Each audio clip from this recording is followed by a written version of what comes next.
আল্লাহ পাকের নবীর সাহাবী হযরত আনাস রাদিয়াল্লাহু তাআলা আনহু বলতে আছেন, আমি দেখলাম আল্লাহ পাকের নবী জনাব রাসূলুল্লাহ সাল্লাল্লাহু আলাইহি ওয়াসাল্লাম একজন ইমাম বানাইয়া কুবা শহরের মানুষদের ইমাম বানাইয়া পাঠাইছেন। কোন জায়গার জন্য? কুবা শহরের আধিপত্য দিয়া অধিনায়ক বানাইয়া একজন ইমাম বানাইছেন কুবা মসজিদের ইমামতি করার জন্য।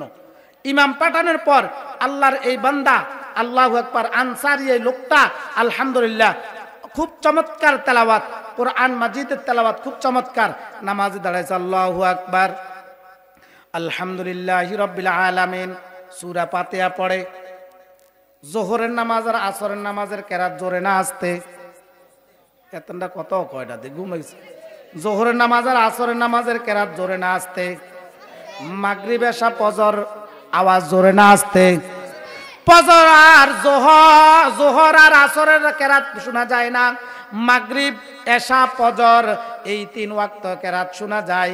আল্লাহর এই বান্দা আল্লাহু আকবার যখন মাগরিবের মধ্যে দাঁড়ায় সূরা ফাতিহা পড়ে, সূরা ফাতিহার পর কুল হুয়াল্লাহ সূরা পড়া শুরু করে। কুল হুয়াল্লাহু আহাদ আল্লাহুস সামাদ লাম ইয়ালিদ ওয়া লাম ইউলাদ ওয়া লাম ইয়াকুল লাহু কুফুয়ান আহাদ, এই সূরা পড়ার পর লগে আরেকটা সূরা পড়ে অথবা কোরআন মাজিদের কোনো একটা আয়াত তেলাওয়াত করে, এরপরে রুকুতে যায়। আবার এক রাকাত শেষ করার পর দ্বিতীয় রাকাতে উঠিয়া সূরা ফাতিহা তেলাওয়াত করে। সূরা ফাতিহা তেলাওয়াত করার পর আল্লাহর বান্দা সূরা ইখলাস কুল হুয়াল্লাহ সূরা তেলাওয়াত শুরু করিয়া দেয়, এরপরে আরেকটা সূরা মিলাই। এ দোস্ত, এভাবে মাগরিবের নামাজ আদায় করে। আবার এশারের সময় যখন হয় আল্লাহর এই বান্দা ইমাম সাহেব আল্লাহু আকবার যখন ইমামতির মধ্যে দাঁড়ায়, আল্লাহু আকবার বলিয়া ইমামতির মধ্যে যখন দাঁড়ায়, সূরা ফাতিহা পড়ার পর আলহামদু সূরা পড়ার পর আল্লাহর এই বান্দা সূরা ইখলাসটা তেলাওয়াত করে, এরপরে লগে আরেকটা সূরা মিলাইয়া নেয়, এরপরে দ্বিতীয় রাকাতে যায়। আবার দ্বিতীয় রাকাত থেকে উঠার পর আল্লাহু আকবার সূরা ফাতিহা তেলাওয়াত করে, সূরা ফাতিহার পর সূরা ইখলাসটা তেলাওয়াত করে। আল্লাহর বান্দা প্রতিটা নামাজের মধ্যে যেই নামাজগুলোর মধ্যে কেরাত শোনা যায় মুসল্লিরাই কেরাতগুলা শুনতে থাকে। সূরা ফাতিহার পর সূরা ইখলাস তেলাওয়াত। আল্লাহু আকবার, কি ব্যাপার ইমাম সাহেব এই অবস্থা করে কেন? প্রত্যেক রাকাতে শুধু সূরা ইখলাস তেলাওয়াত করে, কুল হুয়াল্লাহ সূরা তেলাওয়াত করে। কথা কয় না কা? শুধু কি সূরা? কথা কয় না কি সূরা? কুল হুয়াল্লাহ সূরা, শুধু কুল হুয়াল্লাহ সূরা করতে আছে। বুখারী শরীফের হাসিয়ার মধ্যে লেখছে হুজুরের কুল হুয়াল্লাহ হুজুর বলতে আছে। কথা কয় না কি হুজুর? আর একটু জোরে কর না, কুল হুয়াল্লাহ হুজুর বলতে আছে। এবার এখন ইমাম সাহেব তো বানাইতেছে রাসূলুল্লাহ সাল্লাল্লাহু আলাইহি সাল্লাম। আল্লাহর এই বান্দা ইমাম সাহেব শুধু কুল হুয়াল্লাহ ছাড়া ছাড়ে না, কুল হুয়াল্লাহ প্রত্যেক রাকাতে আছেই, কুল হুয়াল্লাহ প্রত্যেক রাকাতে আছেই। এখন মুসল্লি যারা আছে সাহাবায়ে কেরাম এরা সবাই একসাথ হইছে, একসাথ হইয়া বলতে আছে হুজুর আপনি কুল হুয়াল্লাহ সূরা ছাড়েন না কা? কুল হুয়াল্লাহ সূরা এত পড়তেছেন কেন? অন্য কেরাত তো পড়তেছেন, আবার কুল হুয়াল্লাহ সূরা পড়তে আছেন, সূরা ইখলাসটা তেলাওয়াত করতে আছেন, এটা বাদ দিয়ে অন্য তেলাওয়াত করা যায় না? না এটা কি পড়তে হবে নাকি? হুজুর ডাক দিয়ে বলতে আছে আমি সূরা ইখলাস ছাড়তে পারবো না, প্রয়োজনে তোমরা ইমাম সাহেব আরেকজন বানাইলো। সুবহানাল্লাহ কয় না? এখন ইমাম সাহেব দিছে কে? কথা কয় না। ইমাম সাহেব বানায় পাঠাইছে কে? রাসূল। ইমাম সাহেব বানায় পাঠাইছে কে? এখন এরাও তো ইমাম সাহেবও পাল্টাইতে পারেন না। যদি এটাও ক্ষমতা থাকতো তো কমিটি তো এর আগে ইমাম সাহেব প্রথম দিনে পরের দিনে কইলো যান। কথা কয় না? এখন বর্তমানে ইমাম সাহেবেরা আমরা যে কত বিপদে আছি, কত রঙের বিপদে আছি। 100 লোক যদি এলাকার মধ্যে থাকে, 100 লোকের মন জোগায় চলতে অনেক কষ্ট, এরপরে কোরআন দিয়ে কোন সমস্যা হয়ে যায়। আরে ভালো করিয়া বুঝেন দোস্ত, আপনাদের দিকে আছে জানি না। আর চমৎকার কথা শুনেন, ফজরের নামাজের সময় তো দেখি না, 8টার দিকে বেরাস করতে করতে আসতেছে, হুজুর আজ কেরাত দিয়ে আসতে উঠছে। কথা কয় না? 8টা বাজে ব্রাশ করতে করতে রাস্তা দিয়ে হাঁটতেছে, আর ইমাম সাহেব দোষ ধরে ইমাম সাহেব কেরাত আসতে উঠছে কা? এতে ফজরের সময় নাই। আবার আর একজন সেক্রেটারি সাহেব, হুজুর আপনার আজান দেয় যে 10 মিনিট পরে হয়েছে, এতে মসজিদে আসার কোনো কাঁচা দাঁড়াওয়া দেখি না। এখন এরকম কমিটিওয়ালা লোক আপনাদের এদিকে নাই তো?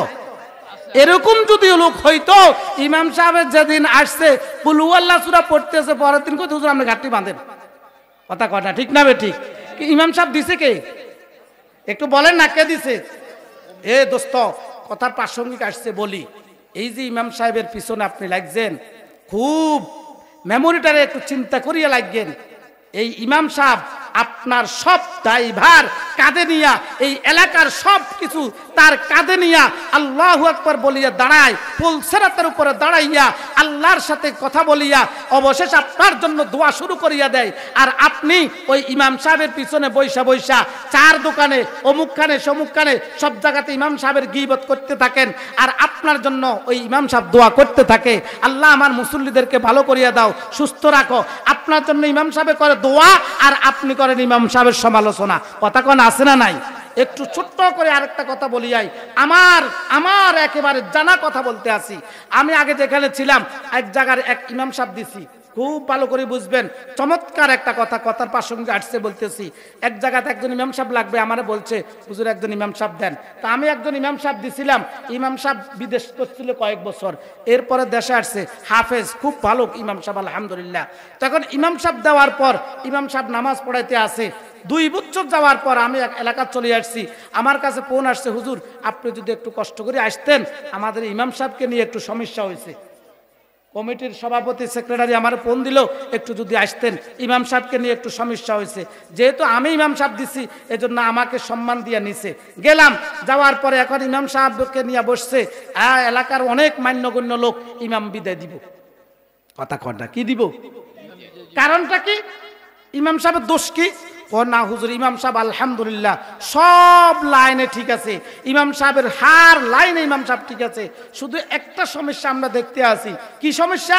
তো ইমাম সাহেব এশারের নামাজের সুন্নত পড়ার পর, এশারের নামাজের সুন্নতের পর কি পড়ে? তারা কত কয় না, জোরে কয় না, কি পড়ে? বিতিরের নামাজ যখন পড়ে ইমাম সাহেব উল্টা তাকবীর দেয় না। কথা কয় না। 2 রাকাতের পরে 3য় রাকাতের আগে আমরা তাকবীর আরেকটা দিয়ে দোয়া কুনুত পড়ি না।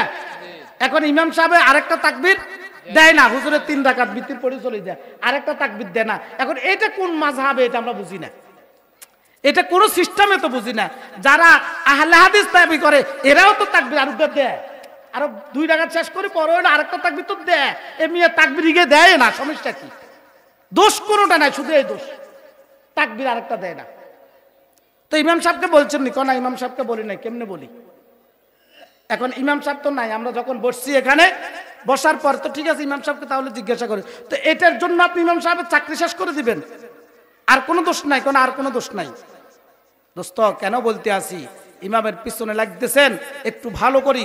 এরপরেরটা দেখেন, ইমাম সাহেবকে ডাকলাম, ইমাম সাহেব আসছে, আসার পরে বলতেছি ইমাম সাহেব হুজুর আপনার ব্যাপারে কোনো অভিযোগ নাই, ছোট্ট একটা অভিযোগ, আপনি এশার নামাজ পড়ার পর, সুন্নত পড়ার পর যে বিতিরের নামাজটা পড়েন, ওই বিতিরের নামাজের তাকবীরটা কেন 2 রাকাতের পর আর আরেক রাকাতের আগে ওই তাকবীরটা কেন দেন না, হাতটা কেন উঠান না? আচ্ছা, এখন আপনাদের কাছে আমি একটা কথা জানতে চাই, যে মুসল্লিরা ইমাম সাহেবের এই অবস্থা দেখছে, এই মুসল্লিরা নামাজ পড়ছে না ইমাম সাহেবের এগুলা টোকাইছে? কথা কোন নামাজ পড়ছে না ইমাম সাহেবের এগুলা টোকাইছে? কতক্ষণে শুধু ইমাম সাহেবের দোষ কুমান্দি পাওয়া যায়, এই টোকান শুরু করছে। এখন ইমাম সাহেব হুজুরে বলতেছে, হুজুর তাহলে আপনি এই তাকবীরটা কেন দেন না? কোনো মাযহাবে কোনো সিস্টেমে আছে নাকি? বাবা ভালো করিয়া বুঝেন, আমি কেন এই কথাটা বলছি একটু ভালো করিয়া বুঝেন। আমার এই 2 নয়নের কথা, 2 চোখের কথা দোস্ত, কোনো বানোয়াট কথা বলতেছি না, কোনো কিচ্ছা কাহিনী বলতেছি না, সরাসরি আমার ঘটনা বলতে আসি।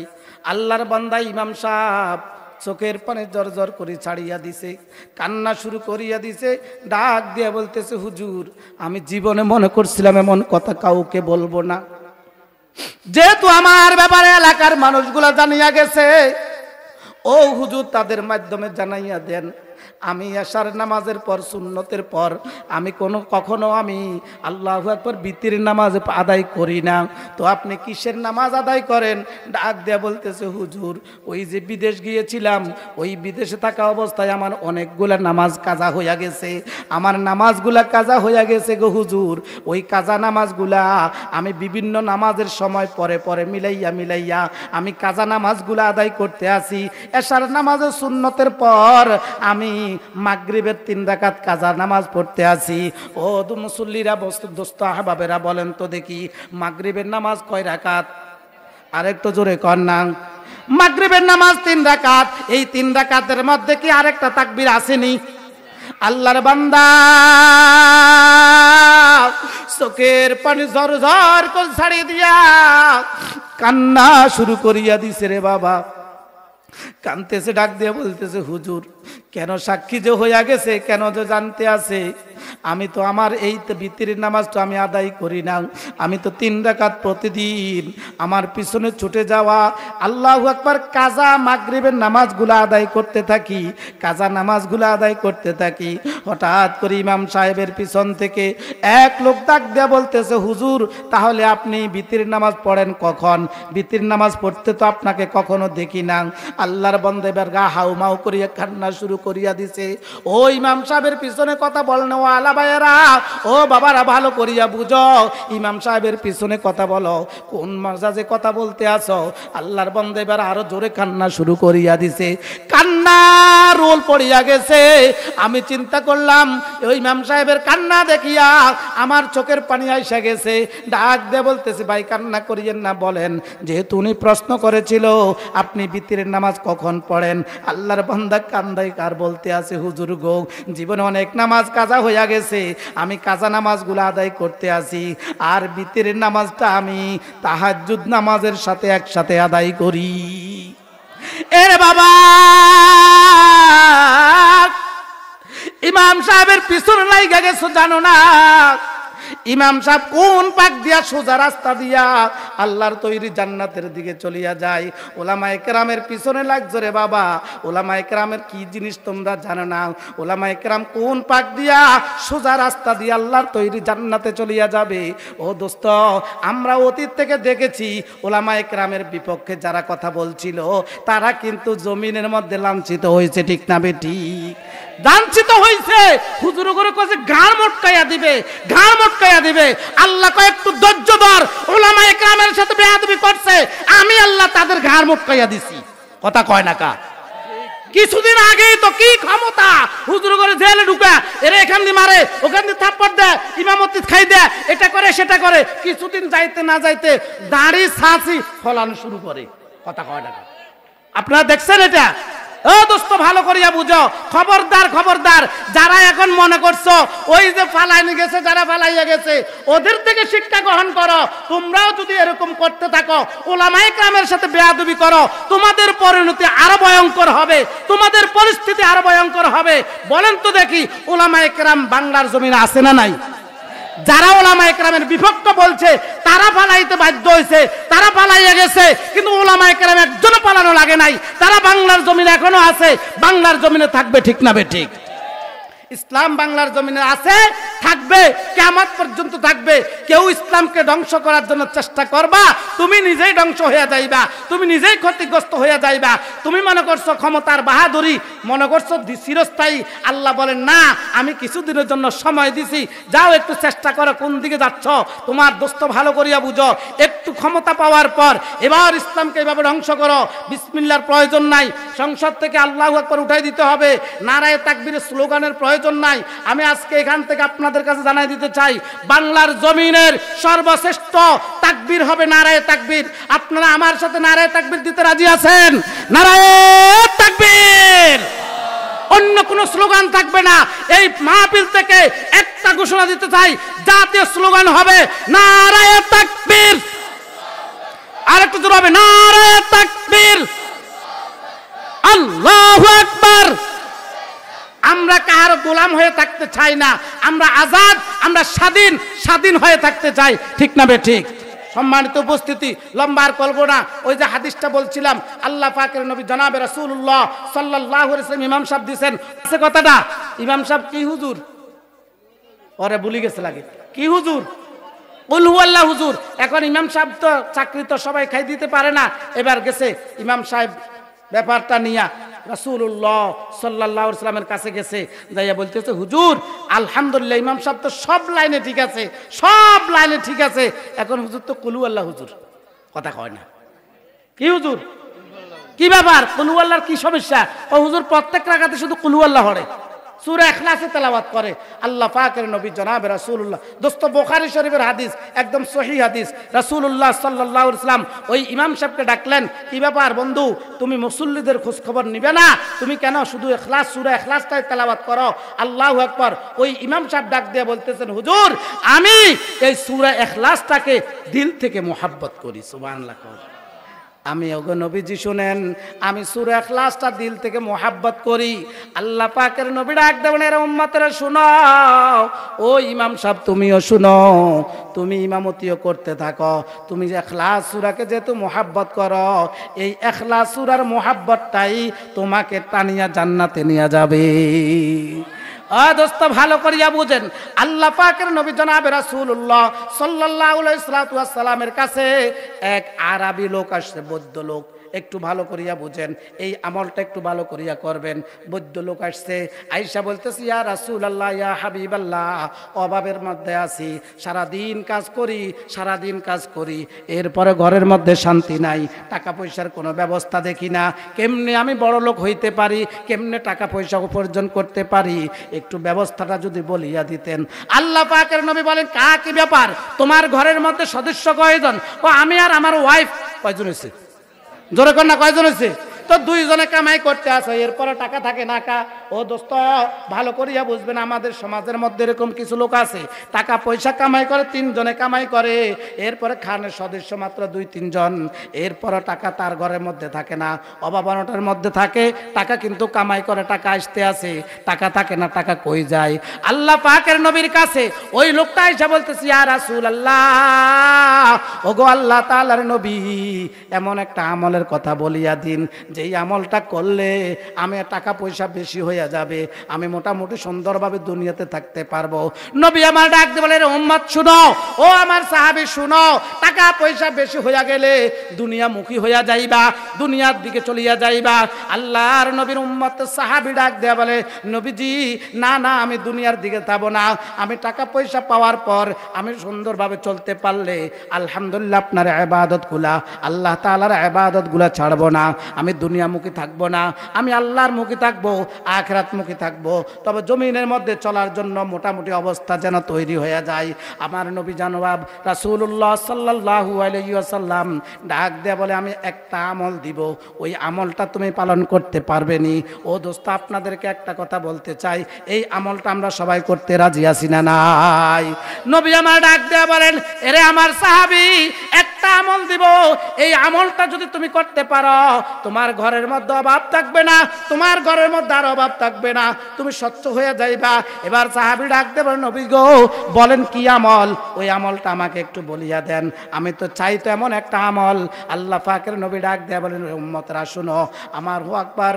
ওই সাহাবীকে ডাক দেয়া বলে, তুমি প্রথম সকালবেলা কমপক্ষে 100 বার, বিকালবেলা কমপক্ষে 100 বার কুল হু আল্লাহ সূরা তেলাওয়াত করবা, আল্লাহ তাআলা তোমার সংসারের মধ্যে বরকত দান করিয়া দিবে। এই আমলটা দিয়া আল্লাহ পাকের নবী ডাক দিয়ে বলতেছে, ঠিক আছে যাও। এই আমলটা দিয়া দিছে। আল্লাহ পাকের নবী বললেন, কিছুদিন পর আমার কাছে আবার আইসো। আল্লাহু আকবার। আল্লাহর বান্দা এই আমলটা দৈনিক করতে আসে, সকালে 100 বার সূরা ইখলাসের তেলাওয়াত, বিকালে 100 বার সূরা ইখলাসের তেলাওয়াত। এভাবে আমল করতে করতে আল্লাহু আকবার, এবার তার যেই বাড়ির মধ্যে যে অবস্থা আছে তার সাথে 1000 গুণ বাড়িয়া গেছে। ঘরের গোয়ালের মধ্যে গরু রাখার আর জায়গা নাই, ছাগলগুলা রাখার জায়গা নাই, টাকা পয়সা কোন জায়গায় রাখবে রাখার জায়গা নাই। আল্লাহু আকবার। টাকা হইয়া গেছে, অনেক অর্থ সম্পদ হইয়া গেছে। আল্লাহ পাকের নবীর কাছে আসবে এই সুযোগও সে পায় না। কিছুদিন যাওয়ার পর হঠাৎ করে একদিন আল্লাহ পাকের নবীর কাছে আসছে। নবীজি রাসূলুল্লাহ সাল্লাল্লাহু আলাইহি ওয়াসাল্লাম জিজ্ঞাসা করলেন, তোমার অবস্থাটা কি? এবার ডাক দিয়ে বলে, নবী গো, সূরা ইখলাসের এত বরকত আমি পাইছি, আমার আর কোনো কিছুর অভাব নাই। এরে বাবা, এই সূরা ইখলাস আল্লাহ পাকের নবী জনাবে রাসূলুল্লাহ সাল্লাল্লাহু আলাইহি ওয়াসাল্লাম হুজরা থেকে বাইর হইয়া সাহাবায়ে কেরামকে বলতেছেন, ও সাহাবায়ে কেরাম, তোমরা একটু সবাই জমাট হও, একসাথে হও, আমি কোরআনে মাজিদের 3 ভাগের 1 ভাগ শোনাবো। সুবহানাল্লাহ কয় না? 1/3 সুলুস, 1/3 আমি তোমাদেরকে তেলাওয়াত করে শোনাবো। আল্লাহু আকবার।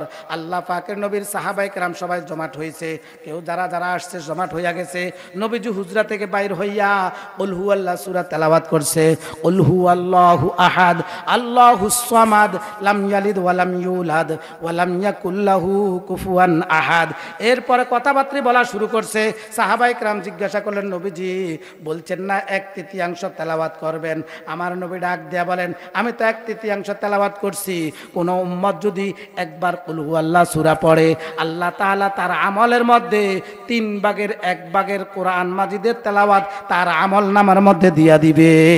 কোন বান্দা যদি 2 বার তেলাওয়াত করে তাহলে 2/3 সওয়াব। কোন বান্দা যদি 3 বার সূরা ইখলাস তেলাওয়াত করে, আল্লাহ পাকের নবী ডাক দেবেন, উম্মতেরা শোনো, পুরা কোরআন মাজিদটা তেলাওয়াত করলে যে সওয়াব হতো, পুরা সওয়াবগুলা তোমার আমল নামার মধ্যে দিয়ে দেওয়া হবে। সুবহানাল্লাহ। ও দোস্ত, সর্বোপরি কি পাইলাম? সূরা ইখলাস থেকে কি পাইলাম? আজকে এই সূরা থেকে অন্তত এতটুকু আমল করা যাবে নি, সকালে 100 বার, বিকালে 100 বার, তাও যদি না পারি অন্তত দৈনিক 3 বার। দৈনিক কয়বার? রাসূলুল্লাহ সাল্লাল্লাহু আলাইহি ওয়াসাল্লাম বলেন, তোমরা ঘুমাইতে যাও, ঘুমাইবার আগে অন্তত একবার কোরআন খতম করো না। কিভাবে খতম করব? পুরা কোরআন মাজিদ কিভাবে খতম করব? রাসূলুল্লাহ সাল্লাল্লাহু আলাইহি ওয়াসাল্লাম বলেন, ঘুম যাইবার আগ মুহূর্তে 3 বার সূরা ইখলাসটা তেলাওয়াত করো, পুরা এক খতম কোরআনের সওয়াব হয়ে যাবে। আজকে ইনশাআল্লাহ, আজকে থেকে আজকের মাহফিলতে শিক্ষা গ্রহণ করে আজকে থেকে ইনশাআল্লাহ কে কে আমল করব? ঘুমাইবার যাইবার সময় সূরা ইখলাসটা 3 বার তেলাওয়াত করব। আল্লাহ তাআলা আমাদেরকে আমল করার তৌফিক দান করে বলে আমিন। ওয়া মা ইলাইনা ইল্লাল বালাগ। আসসালামু আলাইকুম ওয়া রাহমাতুল্লাহ।